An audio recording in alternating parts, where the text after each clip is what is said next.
नमस्कार, मैं हूं नीरज मेहरा और आप देख रहे हैं जनता की आवाज यानी लोक टुडे। राजस्थान के 8 बड़े जिले जिनमें जयपुर, जोधपुर, उदयपुर, बीकानेर, भीलवाड़ा, अजमेर और कोटा में रात्रिकालीन कर्फ्यू लगा दिया गया है और 25 नवंबर को प्रदेश में सबसे बड़ा वैवाहिक सावा है। लोगों के सामने संकट ये खड़ा हो गया कि आखिरकार क्या रात्रिकालीन कर्फ्यू में शादी, विवाह और अन्य कार्यक्रमों में 5 से अधिक लोगों पर खड़े होने पर कार्रवाई होगी। तो आपको बता दूं, मैं स्पष्ट कर दूं, राजस्थान सरकार ने साफ कर दिया है कि किसी भी वैवाहिक कार्यक्रम में 100 के लगभग मेहमान एकत्रित हो सकते हैं, 100 लोग एक साथ इकट्ठे हो सकते हैं। वहाँ पर धारा 144 भी लागू नहीं रहेगी और उन पे किसी तरह का कार्रवाई भी नहीं होगी। लेकिन बशर्त आपको इसके लिए अनुमति लेनी पड़ेगी। आपको स्थानीय प्रशासन को लिखित में देना पड़ेगा कि हमारे यहाँ पर विवाह कार्यक्रम है, हमारे यहाँ पर इस तरह का धार्मिक आयोजन है, हमारे यहाँ पर इस तरह का सांस्कृतिक आयोजन है और इसके लिए हम कोरोना गाइडलाइन की पालना करते हुए 100 लोग एकत्रित होंगे। प्रशासन आपको अनुमति देगा और उस अनुमति के बाद आप यहाँ इस तरह के कार्यक्रम आयोजित कर सकते हैं। तो आपको चिंता की बात नहीं है, डरने की बात नहीं है कि आपके यहाँ विवाह कार्यक्रम है और वो विवाह की तमाम रस्में, चाहे वो बान बनना हो, बास बनना हो या फेरे पड़ना हो या लोगों को खाना खिलाना हो, तमाम बातें रात्रि में ही होती है। और रात्रि में यदि कर्फ्यू लग गया तो हमारा क्या होगा, इस तरह का सवाल तमाम लोगों के जहन में होगा, उठ रहा होगा।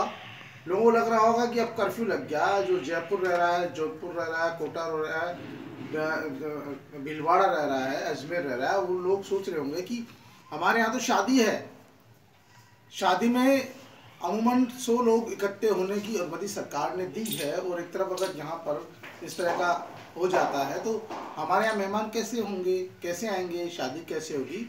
लेकिन आपको बता दें कि आपको इस मामले में राहत दी है। सबसे बड़ी बात है कि राजस्थान सरकार की मंत्रिपरिषद ने ये निर्णय इसलिए लिया क्योंकि राजस्थान में भी कोरोना के मरीज लगातार बढ़ रहे हैं, संक्रमण लगातार बढ़ रहा है और इस संक्रमण को देखते हुए सरकार ने बहुत ही महत्वपूर्ण निर्णय किया है। इसके साथ ही सरकार ने जो राजस्थान के निजी मेडिकल कॉलेज है, जिनके साथ अस्पताल भी संचालित होते हैं, उन अस्पतालों में भी कोविड के इलाज के निर्देश दिए हैं। साथ में ही कोविड-19 की पालना करनी होगी। मास्क नहीं पहनने पर अब 200 की जगह 500 रुपये का जुर्माना तय कर दिया है। यानी कि यदि आप घर से बगैर मास्क पहनकर निकलेंगे तो आपको 500 रुपया पहले चुकाने पड़ेंगे। उसके लिए तुरंत आपका चालान कटेगा, रसीद आपको 500 रुपये की मिलेगी। लेकिन सबसे बड़ी बात यह है कि हम ये स्थिति क्यों आने दें। हमें ज़रूरत इस बात की है कि हम लोग चालान कटने से बचाएं, मास्क पहनकर ही घर से निकलें।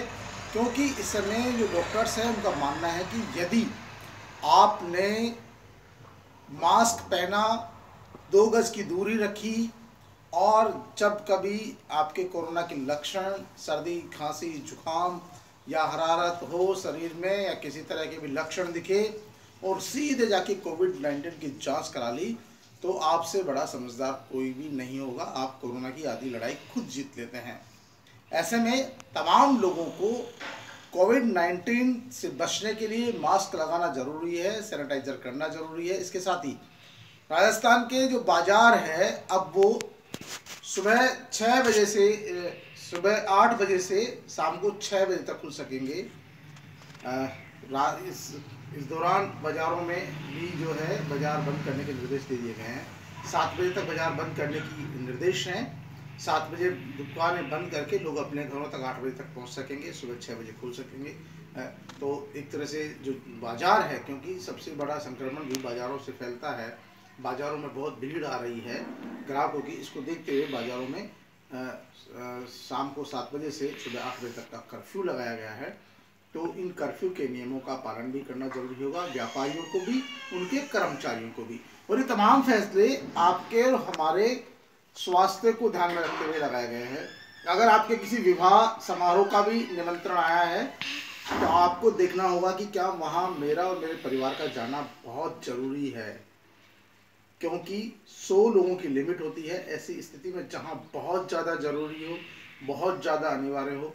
क्योंकि अगर आप बचेंगे, आपका परिवार बचेगा, आपके और आपका परिवार बचेगा तो कम से कम आप स्वस्थ रहेंगे। तो ऐसी स्थिति में आप कोरोना से बचने के लिए ज़्यादा से ज़्यादा वैवाहिक कार्यक्रमों में, अन्य भीड़ भरे कार्यक्रमों में जाने से बचें। जहाँ बहुत ज़रूरी हो वहीं जाएं।